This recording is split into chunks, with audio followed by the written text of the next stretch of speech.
Yeah, one of the things that I feel like maybe gets not enough, that Stephen A doesn't get enough respect for when you look at the dynamic of these negotiations or just his career or whatever angle you're looking at it from, is that he's a company man proudly.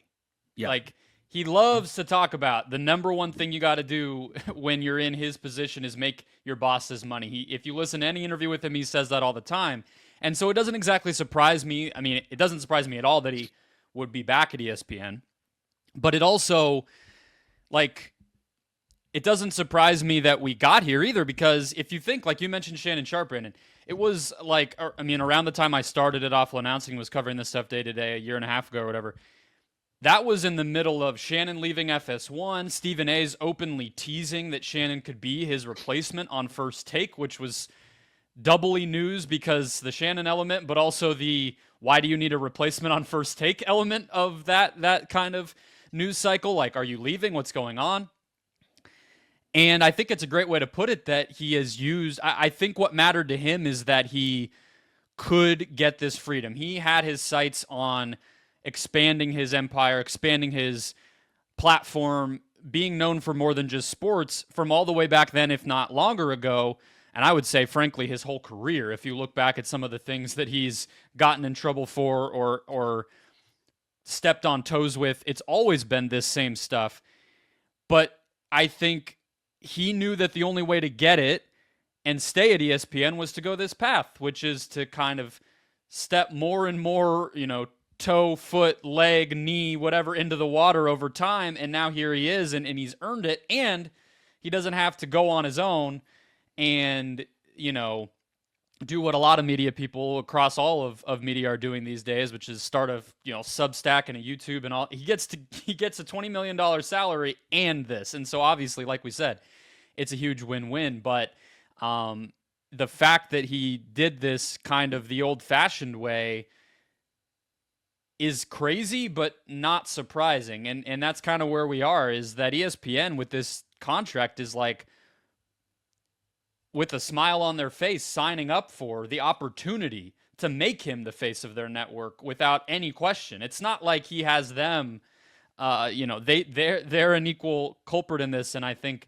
the mascot concept is why they're in his Instagram bio. They're on the Chiron when he goes out to the View. They're getting plugged on his podcast just as much as vice versa. So it's a very different type of arrangement than we're used to, but it's very clearly where we are. Any other thoughts, Ben, before I want to ask you guys about what he wants with this freedom, but I don't want to wrap the contract talk if we're still there.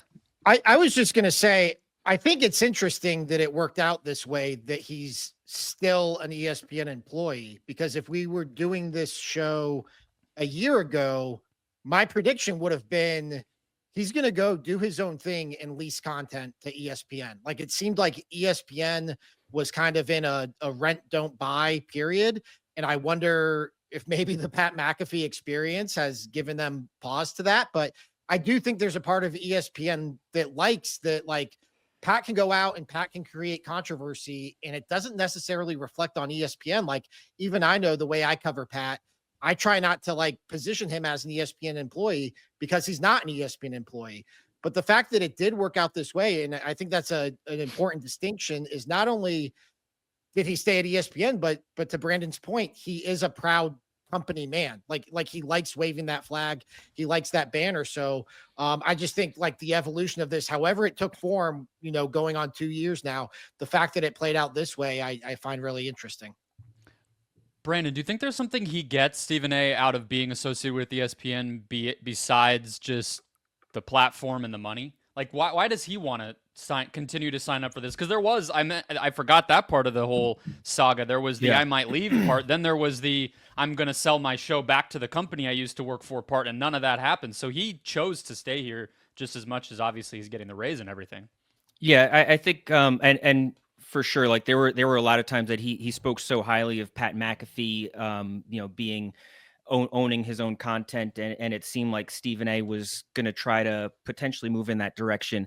I do think there's absolutely a cross promotion aspect to it, like being involved with ESPN, especially if he is going to start getting to appear on Monday Night Football, Monday Night Countdown, and stuff like that is huge. And if he is trying to grow his own brand, like to whatever he has his sight set on at this point, like being part of ESPN certainly helps that. And I think he does look at his own podcast as and views that as still an opportunity to sell that content elsewhere, whether it is eventually back to ESPN. Like, just because he signed this contract doesn't mean that he can't potentially still do that in the future with his podcast. So I think he's still looking at that as like a bit of a second lottery ticket, especially with Flagship coming up later this year.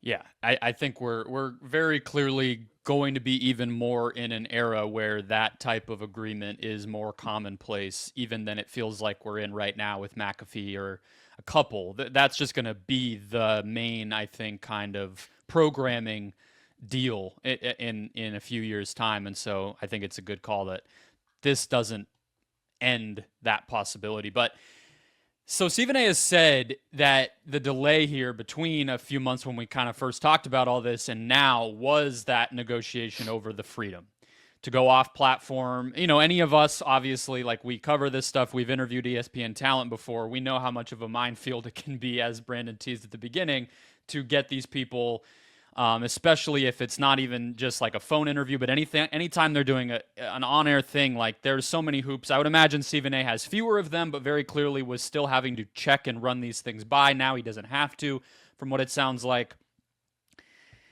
I think part of why the president, the campaign, the political candidacy, whatever stuff took hold, not just because it's fun to talk about and he's good at milking it, but also was because this whole saga, it felt like he was very clearly, he wants more. He wants less guardrails. He wants more opportunities. He wants a bigger platform. And I looked at that and I sort of said, like, well, he already has his own show where he's interviewing political candidates of his own on his own. He's paid as well as anyone in media. Forget sports, Rachel Maddow or anybody you throw up there. He's already has the money. So I like, part of why I bit on the president stuff was that it felt like an obvious answer to the question of what does Stephen A. Smith want?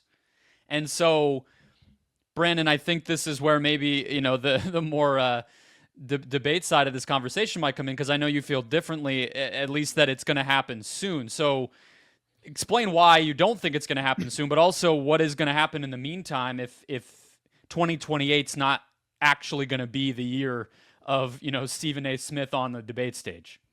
Well, so like, I think that he could be chasing becoming a billionaire. Like, I think that's in his mind. I think he believes like he could eventually become a billionaire. I think he believes he could have his own brand and just become super famous as compared to being very famous like he is right now. And I don't think that he would run in 2028, nor do I really think that he believes he could win. And maybe farther down the road. But I don't think that he's famous enough to overcome his admitted shortcomings when it comes to political knowledge, at least not yet. And like, lifelong politicians, they still offer a semblance of comfort in a party. I think other politicians feel comfortable supporting them. A lot of voters still do feel comfortable supporting them. Maybe those voters aren't like ready for the drastic change that is Stephen A. Smith yet. And most importantly, donors feel comfortable supporting them. So like, you need to be mega famous to overcome that comfort level and to prove that you're worth investing in to try something different. And Stephen A. Smith is really, really famous. Like, I'm sure he gets recognized everywhere he goes, but Trump was a global brand for decades before he ran for president, and before he became president. And like, then the Apprentice started to make him a little bit more popular with the general public. Like, Stephen A. only started to transcend sports a few years ago. It wasn't even that long ago that he couldn't beat Joe Beningo and Evan Roberts in a New York sports radio ratings battles. Like, I'm not ready to say he's as famous as Donald Trump has been at any point in the last 40 years. I like that framing. And I, even just after we were kind of messaging about it, I was coming around to this idea that there's maybe a longer game, if nothing else. I still do think he could consider it eventually, but the comparison to Donald Trump, I think, is a good one. I mean, for obvious reasons, but in the way you were putting it, because I think Stephen A.'s been famous for a long time, but I guess I would put it that, and I don't mean this as a knock on him, I mean it in like he's been respected for a lot less time than Trump. Trump's been wealthy and elite for his whole life. Stephen A. probably, I mean, he was a joke for a while, I think, to a lot of people, whether he was famous or not. And only the past, maybe since he kind of took First Take over, maybe, and began to broaden, has he become, I think, respected and move in the same types of circles that we know politics kind of always grow out from, those types of circles. So that feels right to me, and I guess it's a little bit of an answer to what does he want, and the billionaire idea, I think, goes into that, of he wants to get to those circles and then maybe decide where to go from there, right, Ben? What do you think? Yeah, and I think, what he's been doing lately in the last 4 or 5 months now since Trump got reelected has been very interesting. The way he's not only positioned himself as a political figure, but tried to appeal to both sides of the aisle. I mean, he had Candace Owens like on his show last week. Like I think that's a little, spicier of a guest than he's maybe had. I think that's a little different than just going on Hannity and bullshitting about the topic of the day for 20 minutes at a time. But it's outside establishment traditional media.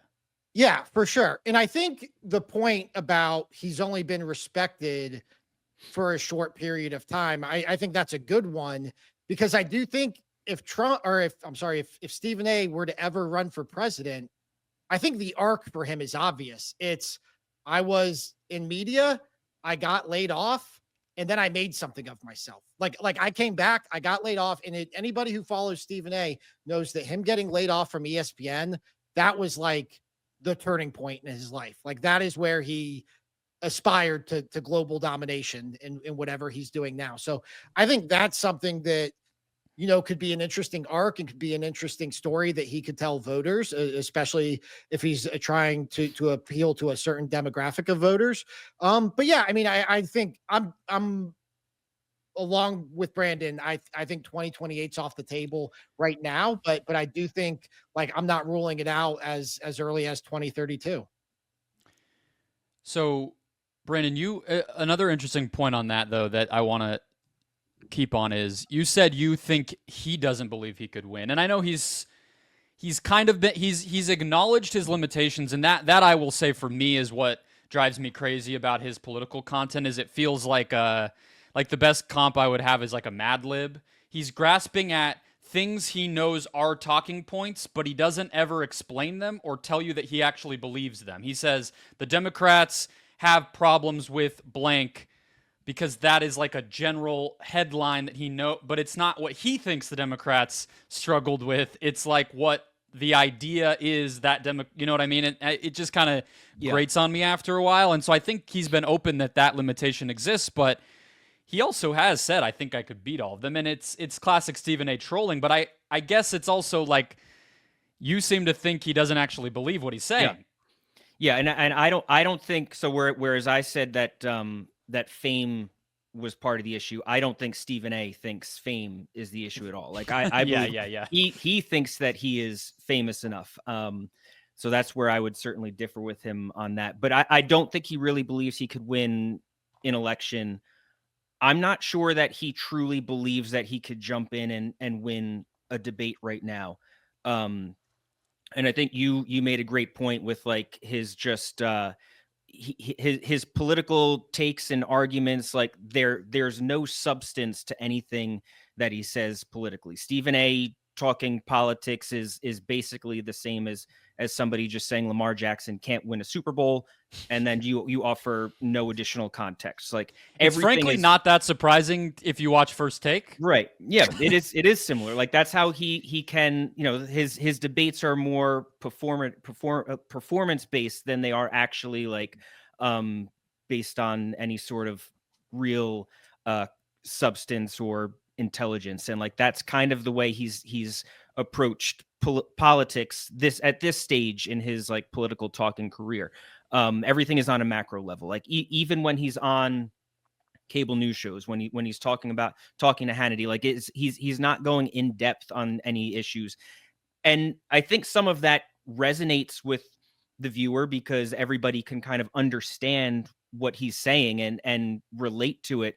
But I don't think it will resonate nearly as much when he is asked a question of substance and he's with next to a politician. Like he has all these political figures on his podcast. Ben, you mentioned Candace Owens last week that he had, and he had said after having her on, he said something like, "Don't even think about challenging her intelligence." And like, say what you want about Candace Owens, question her authenticity. Candace Owens found a lane and like was smart enough to figure out a way to capitalize on it. So like credit her for that. But challenging her intelligence, like that's exactly what somebody like Stephen A. Smith should be trying to do if he has her on his podcast. True. So yeah, so that's what you're going to have to do in a political debate. So if he can't do it with Candace Owens on his own show, how are we supposed to believe that he would actually be able to do it on the debate stage? Go ahead, Ben. Yeah, I was just going to say too, like, again, kind of along those lines, like say what you will about Donald Trump. Like he had his signature issues. Like he had the birther stuff that he, kind of built his entire political platform on. Like we don't know what Stephen A. Smith stands for. And Trump knew how to rally a base. Exactly. And that's like, we just don't like, I don't even know like what Stephen A. Smith is standing for right now, other than like, I'm not a traditional Democrat. Like I haven't seen any Republican views. I haven't seen any Democratic views. It's more just like, hey, I'm a sports guy, but I'm also allowed to talk about politics.